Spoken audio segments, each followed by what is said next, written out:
সামনে ঈদ আর গার্মেন্টসের শ্রমিকরা ভাবছে আমরা কি বোনাস পাবো নাকি পাবো না। আমার চাকরির বয়স ঠিক কত মাস, আমার কি বোনাস পাওয়া সম্ভব? আজকের ভিডিওতে আমি সহজভাবে বলবো বোনাস পাওয়ার শর্ত, কে বোনাস পাবে আর কে বোনাস পাবে না, বোনাসের ক্ষেত্রে ফ্যাক্টরির নিয়ম কিভাবে কাজ করে। আর এই ভিডিওটা আপনি শেষ পর্যন্ত দেখলে নিজেই বুঝে যাবেন কিভাবে আপনার বোনাস নির্ধারণ করা হয়ে থাকে। চলুন প্রথমে আমরা জানি বোনাস কি এবং আইন অনুযায়ী বোনাসের নিয়ম। বোনাস হলো উৎসবকালীন অতিরিক্ত সুবিধা। সাধারণত 1 মাসের বেসিক অথবা ফ্যাক্টরির নীতিমালা অনুযায়ী বোনাস প্রদান করা হয়ে থাকে। বাংলাদেশ শ্রম আইন অনুযায়ী বছরে 2বার উৎসব বোনাস দেওয়া হয়ে থাকে। ফ্যাক্টরি যদি নিয়ম অনুযায়ী বোনাস দেয় তবে সেটা ওই ফ্যাক্টরির নীতিমালা অনুযায়ী হবে।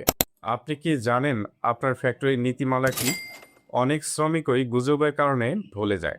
অনেক ফ্যাক্টরিতে বলা হয় সর্বনিম্ন চাকরির বয়স 6 মাস না হলে বোনাস দেওয়া হয় না। আবার কিছু ফ্যাক্টরিতে 1 বছর পূর্ণ না হলেও বোনাস পাওয়া যায় না। আবার কিছু ফ্যাক্টরিতে আপনি কয় মাস কাজ করেছেন সেটার পার্সেন্টেজ অনুযায়ী বোনাস দিয়ে থাকে। যদি উদাহরণ সহ একটু বলি, যদি আপনার চাকরির বয়স 6 মাস থেকে 11 মাস হয়ে থাকে তাহলে কিছু ফ্যাক্টরিতে প্রো রাটা বা পূর্ণ বোনাস মিলতে পারে।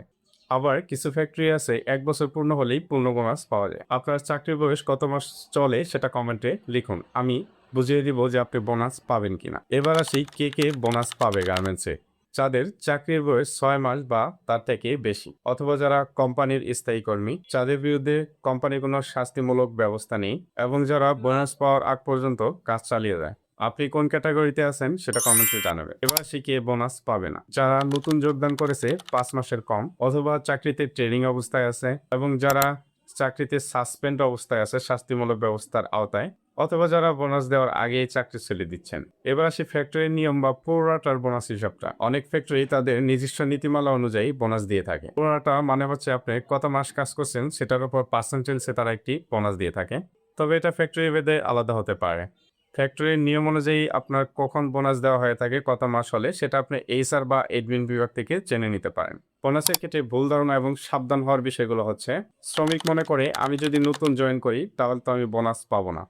আবার কেউ মনে করে সবাই সমান সমান বোনাস পাবে।